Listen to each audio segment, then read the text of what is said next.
Hello students, आज के video lecture में हम क्लास 12th की फिजिक्स में सेकंड चैप्टर का एग्जाम्पल नंबर 2.4 स्टार्ट करेंगे।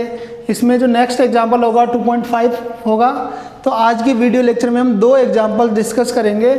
ये जो एग्जाम्पल है 2.4 ये हमारे लिए बहुत इम्पोर्टेंट है। आगे जो न्यूमेरिकल्स होंगे उन न्यूमेरिकल्स के अंदर इसका जो रिजल्ट आएगा वो हमारे लिए हेल्पफुल होगा। तो हमको इस एग्जाम्पल को अच्छे से समझना है। चलो स्टार्ट करते हैं।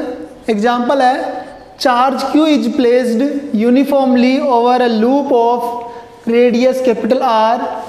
Find the electric field intensity at a point at distance small x from the centre on the axis of the loop. Also analyse the result on the condition x is greater than capital R। तो question में जो है वो हमको यहाँ पे दे रखा है कि एक कैपिटल R रेडियस का सर्कुलर लूप है और उस लूप को यूनिफॉर्मली चार्ज किया गया है और उस पर जो चार्ज है वो प्लस Q चार्ज है। हमको इस लूप की वजह से, यूनिफॉर्मली चार्ज लूप की वजह से इसके सेंटर से स्मॉल x डिस्टेंस पे एक पॉइंट P है, उस पर हमको इलेक्ट्रिक फील्ड इंटेंसिटी फाइंड करनी है और ये जो पॉइंट है वो एक्सिस पे लाई कर रहा है।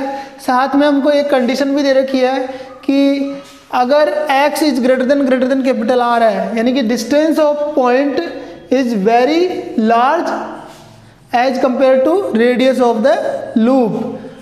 तो उस कंडीशन में हमको ये बताना है कि इलेक्ट्रिक फील्ड इंटेंसिटी क्या होगी। तो सबसे पहले हम स्टार्ट करते हैं। यहाँ पे ये जो सर्कुलर लूप है वो एक एक्चुअल में क्या है, इस तरह से है और यहाँ पे ये 3D व्यू है। ये जो लूप है वो इस तरह से है, इस तरह से बना हुआ है और इसके सेंटर से, लूप के सेंटर से एक्सिस पे स्मॉल x डिस्टेंस पे पॉइंट P है। तो हमको ध्यान रखना है कि लूप इस तरह से है, सर्कुलर लूप है और इस पर जो चार्ज हमने दिया है वो इस सर्कल के, इस लूप के, सर्कुलर लूप के सरकमफ्रेंस के अलोंग डिस्ट्रीब्यूट हो जाता है। इसका मतलब चार्ज जो है वो लीनियरली डिस्ट्रीब्यूट होगा और लीनियरली डिस्ट्रीब्यूट होगा तो हम यहाँ पे बात करेंगे लीनियर चार्ज डेंसिटी की। तो हम शुरू करते हैं यहाँ पे। तो लीनियर चार्ज डेंसिटी कैसे निकालते हैं अगर हमें पता हो तो लीनियर चार्ज डेंसिटी होती है चार्ज अपॉन लेंथ। तो यहाँ पे हम लिख सकते हैं इस सर्कुलर लूप के लिए लीनियर चार्ज डेंसिटी। तो लीनियर चार्ज डेंसिटी, इसको लैम्डा से अपन रिप्रेजेंट करते हैं और चार्ज अपॉन लेंथ, तो Q अपॉन Q चार्ज है और लेंथ L है। L हमको पता है, यहाँ पे L लेंथ क्या है, सर्कुलर लूप की सरकमफ्रेंस। तो यहाँ से हम क्या लिख सकते हैं, लैम्डा इक्वल्स टू क्या लिख सकते हैं, Q अपॉन 2 पाई R। ये क्वेश्चन नंबर 1 हो जाएगा। अब हम चलते हैं यहाँ पे, लीनियर चार्ज डेंसिटी हो गया। अब यहाँ पे हम क्या कंसिडर करेंगे, ये जो यूनिफॉर्मली चार्ज डिस्ट्रीब्यूट किया गया है तो इसके लिए हमको क्या करना पड़ेगा। हम क्या करेंगे, इस जो लूप है, सर्कुलर लूप है, उसके अपोजिट दो स्मॉल एलिमेंट कंसिडर करेंगे। यहाँ पे 2 स्मॉल एलिमेंट कंसिडर करेंगे। इनकी लेंथ क्या है, यहाँ पे dl, लेंथ है dl। और ये जो लूप है, लूप पे ये जो 2 स्मॉल एलिमेंट हमने लिए, इनकी इस पॉइंट से जो डिस्टेंस होगी वो स्मॉल r हम यहाँ पे लेट कर रहे हैं।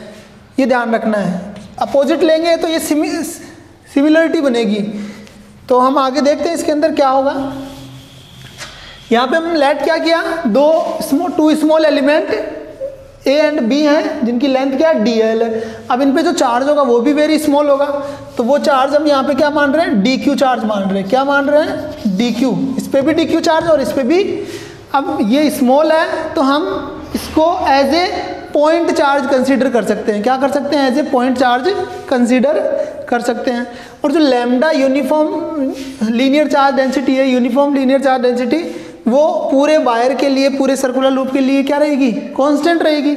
तो हम यहाँ पे dq को लैम्डा की फॉर्म में भी फाइंड कर सकते हैं। तो यहाँ पे चलते हैं हम। ये तो हो गया लीनियर चार्ज डेंसिटी। अब आता है charge on each small element d q equals to, देखो यहाँ पे अगर हम बात करें lambda equals to q upon 2πr या lambda equals to q upon l, तो क्यू इक्वल्स टू क्या होगा, लैम्डा इंटू एल होगा। तो एलिमेंट के लिए डी क्यू क्या होगा, चार्ज होगा वो लैम्डा इंटू लेंथ, लेंथ क्या यहाँ पे डी एल है, तो ये हो जाएगा लैम्डा इंटू डी एल, ये इक्वेशन नंबर 2 हो जाएगा। तो ये हमारे पास दोनों एलिमेंट पे इतना चार्ज आएगा, इसको नोट कर लो आप।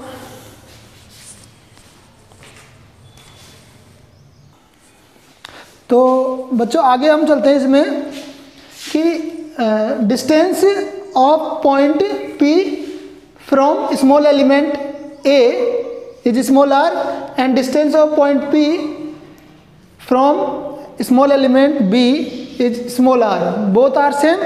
And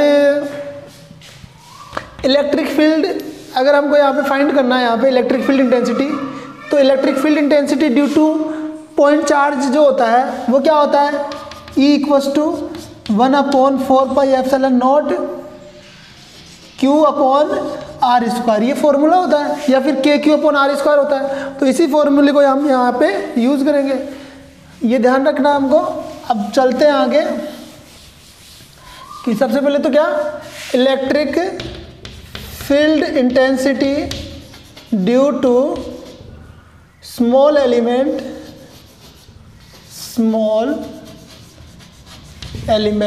A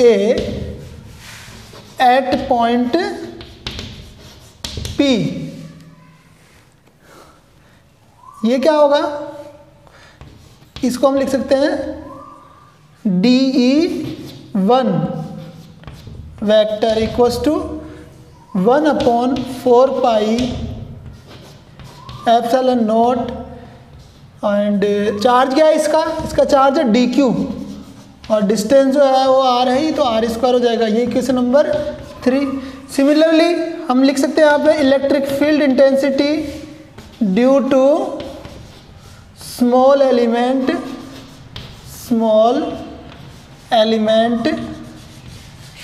A at point P, यहाँ पे हम लिख सकते हैं DE2 वेक्टर इक्वल्स टू 1/4πε0, वही आएगा DQ upon r square, equation number 4। अब अगर हम यहाँ पे देखें magnitude of DE1 and magnitude of DE2 same रहेगा। अगर हम डायरेक्शन की बात करते हैं, इसकी डायरेक्शन क्या होगी, इसकी डायरेक्शन होगी अलोंग, देखो इस पे चार्ज क्या है, पॉजिटिव चार्ज है, तो इसमें भी पॉजिटिव चार्ज होगा, और due to positive charge direction of electric field intensity away from the positive charge, तो इस चार्ज से अवे, यानी कि ये डायरेक्शन होगी कौन सी, ये A से P की तरफ, तो हम लिख सकते हैं along AP। And direction of DE2 क्या होगा, तो वो हम लिख सकते हैं along BP, along BP। Direction अब डिफरेंट है, लेकिन मैग्नीट्यूड की बात करें तो वो क्या है, सेम है। तो हम लिख सकते हैं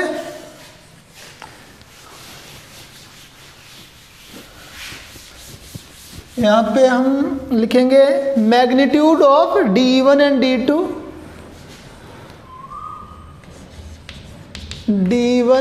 magnitude of DE1 vector is equals to magnitude of DE2 vector, ये हम लिख सकते हैं।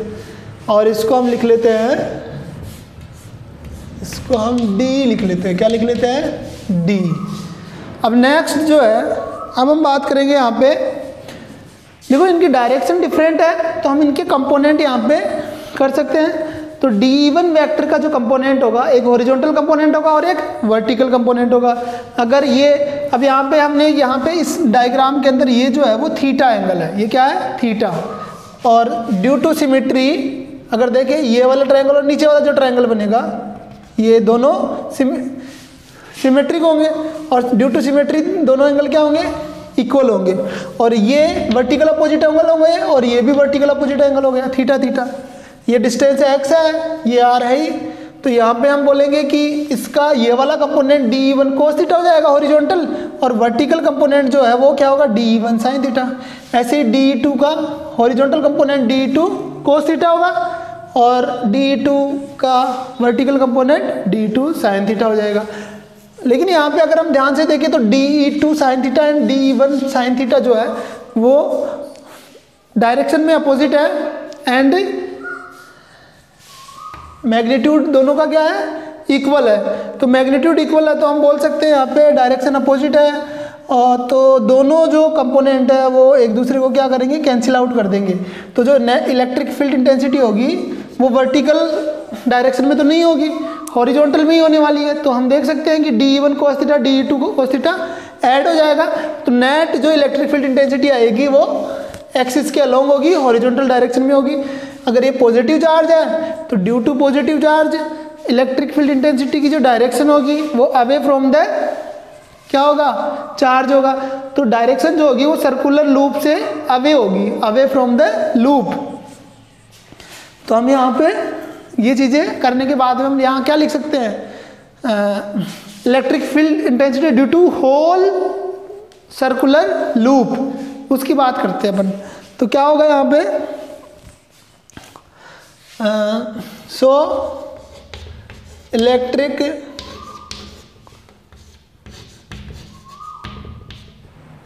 Field intensity, electric field intensity due to whole loop, due to whole loop, उसको हम क्या लिख लेते हैं, E इक्वल्स टू, इंटीग्रेट करेंगे इसको, किसको इंटीग्रेट करेंगे, जो हॉरिजॉन्टल कंपोनेंट आया है। तो हॉरिजॉन्टल कंपोनेंट यहाँ पे क्या है, डी कोस थीटा, यहाँ पे क्या लिखेंगे, d cos theta for whole loop. अब यहाँ पे ये ध्यान रखना है, ऐसे मत समझना कि sir d1 cos theta plus d2 cos theta कर देंगे, यहाँ पे लिखेंगे। एक्चुअल में क्या है कि होल लूप की बात कर रहे हैं अपन, और यहाँ पे जो है ये जो कंपोनेंट लिए हैं दोनों कंपोनेंट की वजह से इलेक्ट्रिक फील्ड इंटेंसिटी है, तो हम एक कंपोनेंट की वजह से ले लेंगे और इस कंप्लीट लूप के लिए क्या कर देंगे, इंटीग्रेट कर देंगे। अगर हम d1 cos theta plus d2 cos theta लेते हैं तो यहाँ पे हम आधे हाफ लूप की वजह, हाफ लूप के लिए तो हम क्या लेंगे, d1 cos थीटा, और हाफ लूप के लिए d2 cos थीटा होगा। लेकिन हम यहाँ पे क्या कर रहे हैं, कंप्लीट लूप के लिए ले रहे हैं तो d cos थीटा लिख लेंगे, ठीक है। तो आगे चलते हैं इसमें। अब हम क्या कर सकते हैं, अब यहाँ पे हम ध्यान से देखें तो d को क्या लिख सकते हैं, d को हम लिख सकते हैं 1/4 pi epsilon nought dq upon r square. तो dq अपॉन आर स्क्वायर को तो अंदर ले लेते हैं, ये cos थीटा हो जाएगा। अब यहाँ पे dq क्या है, अगर हम फर्स्ट सेकंड इक्वेशन में देखें तो सेकंड इक्वेशन से हमको पता चल रहा था dq जो था वो था लैम्डा इंटू dl, ये था, ठीक है। cos थीटा भी लेंगे यहाँ पे, तो cos थीटा क्या होगा, cos थीटा जो है इस ट्रायंगल से देख सकते हो आप, ये थीटा है, ये क्या है, थीटा। cos थीटा क्या होता है, बेस अपॉन हाइपोटेनस होता है, तो बेस तो हो जाएगा x और हाइपोटेनस हो जाएगा r। तो cos थीटा की वैल्यू क्या होगी यहाँ पे, x अपॉन r। तो यहाँ पे हम लिख सकते हैं E equals to 1/4 pi epsilon nought dq जो है फ्रॉम इक्वेशन सेकंड से हम क्या लिख देंगे, लैम्डा इंटू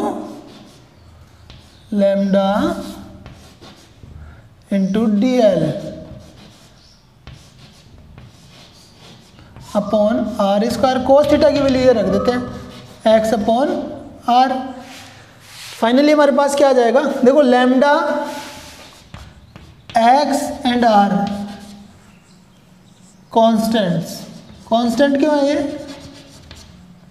कांस्टेंट इसलिए है, लैम्डा लीनियर चार्ज डेंसिटी है, वो पूरे लूप के लिए कांस्टेंट रहेगी, ये हमको पता है। कांस्टेंट रहती है। लीनियर चार्ज डेंसिटी में पढ़ा था हमने। x जो है डिस्टेंस ऑफ पॉइंट P है सेंटर से, ये भी कांस्टेंट है। r जो है, r क्या है, ये है, ये भी क्या है, कांस्टेंट है। तो यहाँ से हम क्या लिख सकते हैं, E equals to lambda x और r को बाहर कॉमन ले लेंगे, तो lambda x upon 4 pi epsilon nought r cube हो जाएगा ये, और ये हो जाएगा dl फॉर कंप्लीट लूप। इसको आप नोट कर लो। आगे चलते हैं फिर। तो नेक्स्ट है अब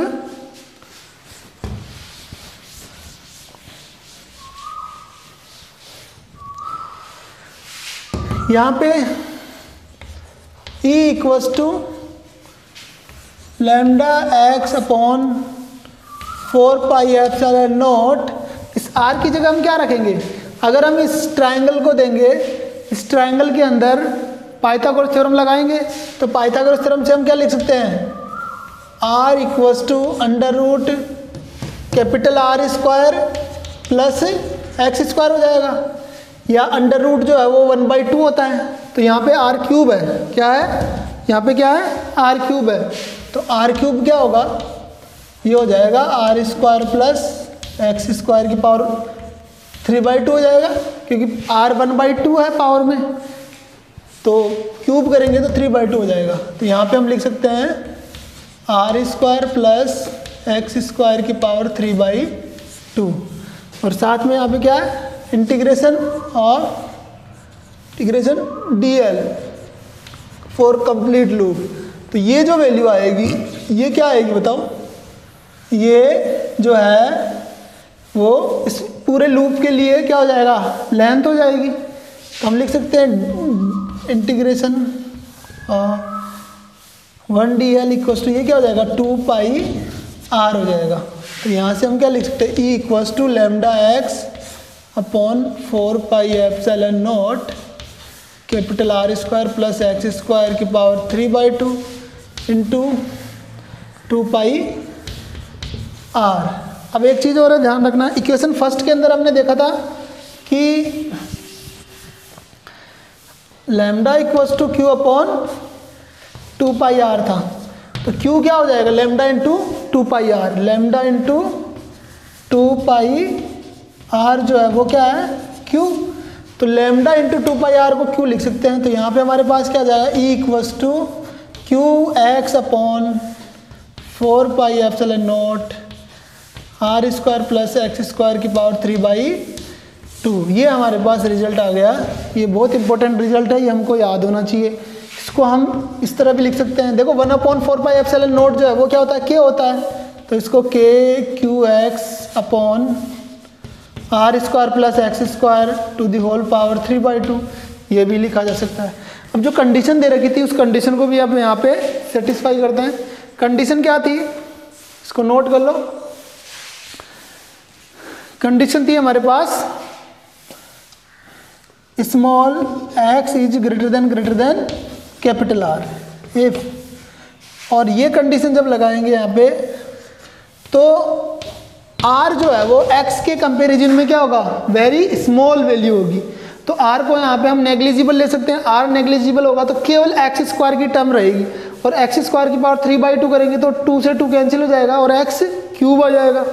तो यहाँ पे हम क्या लिख सकते हैं, यहाँ पे हम लिख सकते हैं E इक्वल्स टू के क्यू एक्स अपॉन, नीचे जो इसको सोल्व करेंगे जब R को नेग्लिजिबल लेंगे तो ये आएगा x क्यूब, और x से x कैंसिल हो गया, E की वैल्यू क्या आ जाएगी, के क्यू अपॉन एक्स स्क्वायर। ये आ गया for condition x is greater than capital R। अब यहाँ पे जो रिजल्ट आया है, इस रिजल्ट से हमको यहाँ पे दिख रहा है कि ये same result electric field intensity due to point charge के सेम है। तो हम बोल सकते हैं कि electric field intensity due to point charge, और ये जो कंडीशन से हमारे पास रिजल्ट आया है, दोनों क्या है, रिजल्ट सेम आ रहे हैं। इसके अलावा जब हम डायरेक्शन की बात करेंगे, पॉजिटिव चार्ज है तो due to positive charge direction of electric field intensity away from the loop होगा, और अगर नेगेटिव चार्ज होगा तो टुवर्ड्स द लूप हो जाएगा। तो ये हमको यहाँ पे ध्यान रखना है कि डायरेक्शन किधर रखनी है, ड्यू टू पॉजिटिव चार्ज किधर होगी और ड्यू टू नेगेटिव चार्ज कैसे होगी। अब इसको नोट कर लो, फिर हम नेक्स्ट एग्जाम्पल को सोल्व करते हैं।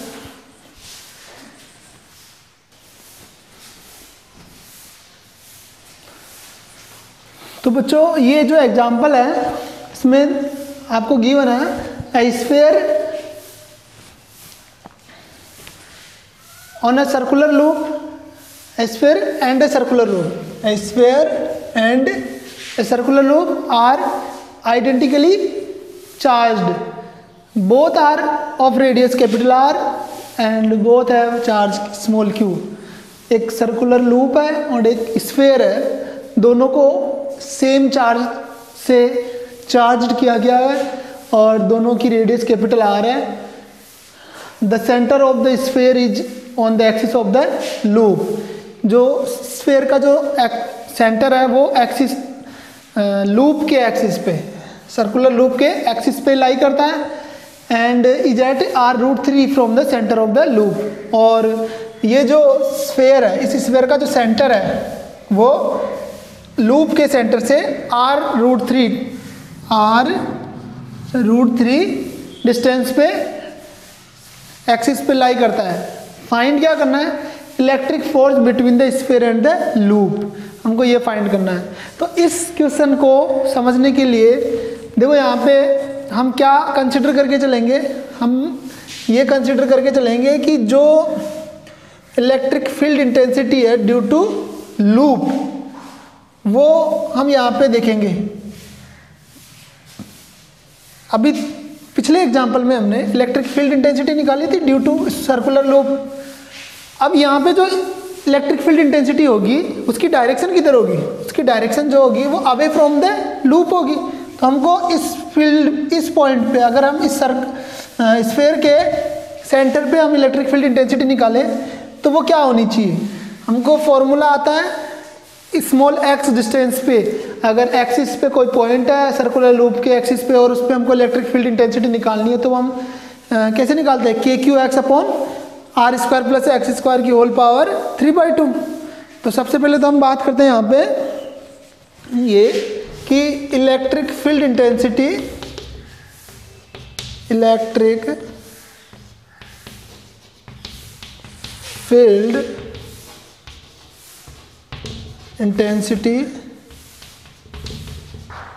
Due to circular loop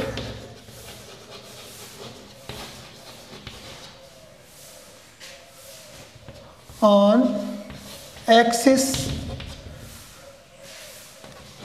of the loop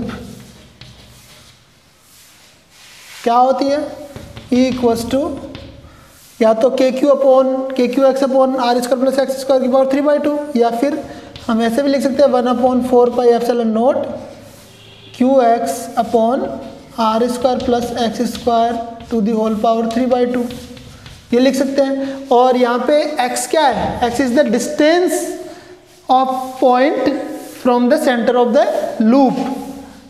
कहने का मतलब है ये वाली जो डिस्टेंस है ये x है यहाँ पे, ठीक है। और ये x हमको गिवन है, क्या गिवन है, x गिवन है x इक्वल्स टू R√3। अगर इस वैल्यू को यहाँ पुट करें हम तो हमारे पास क्या जाएगा, electric field intensity at centre of the sphere due to circular loop हमको यहाँ पे फाइंड हो जाएगा। तो यहाँ पे हम देख सकते हैं क्या आएगा, ये वैल्यू पुट करते हैं तो अब यहाँ पे समझना, देखो ये जो R² प्लस x² की होल पावर 3/2, तो x की जगह R√3 रखते हैं तो क्या आएगा, R² प्लस R√3 का स्क्वायर करेंगे तो R²√3 का स्क्वायर 3 हो जाएगा। तो ये क्या आएगा 3R²। समझना इस चीज़ को, R√3 यहाँ वैल्यू पुट करेंगे, स्क्वायर है तो स्क्वायर करने पर 3R², और ये वैल्यू क्या हो जाएगी 4R², और इसकी पावर क्या है 3/2। तो हमारे पास क्या आ जाएगा, हम यहाँ पे लिख सकते हैं 1/4πε0 QX x की जगह क्या रख दो, r√3। तो यहाँ पे थोड़ा नीचे लिख लेते हैं इसको, E equals to 1/4 pi epsilon nought q into r√3 upon 4r² की पावर 3/2, और इसका 3/2 करेंगे तो क्या आएगा, 2r³ आ जाएगा। क्या आ जाएगा, 2r³। तो फाइनली हमारे पास क्या आएगा, E इक्वल्स टू, देखो 2 नहीं आएगा, यहाँ पे 8 आएगा। क्या आएगा, 8, क्योंकि 4 की पावर 3/2 है, तो जो 1/2 है वो तो 2 कर देगा इसको, और पावर 3 है वो 8 कर देगा इसको, तो 8r³ हो जाएगा। r से r कैंसिल हो जाएगा, तो हमारे पास क्या आएगा, हमारे पास आएगा q, इसको लिख सकते हैं √3q डिवाइडेड बाई 8 4 जा 32 हो जाएगा, 32 पाई एप्सिलॉन नॉट r²। ये हमारे पास electric field intensity due to this circular loop at point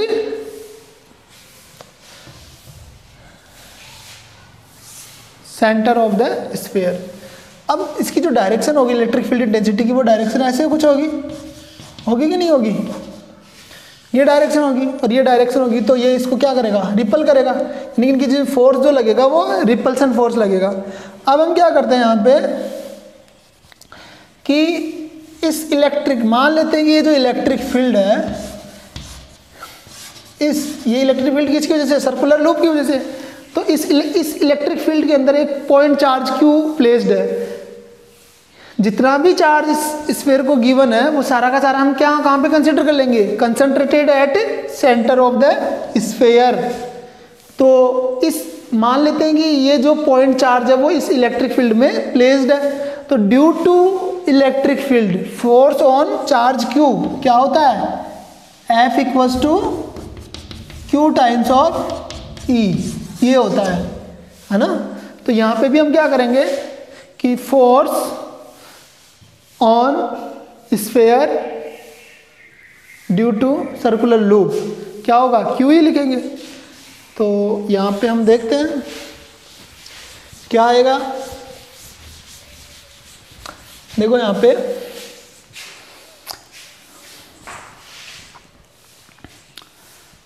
तो फोर्स क्या हो जाएगा,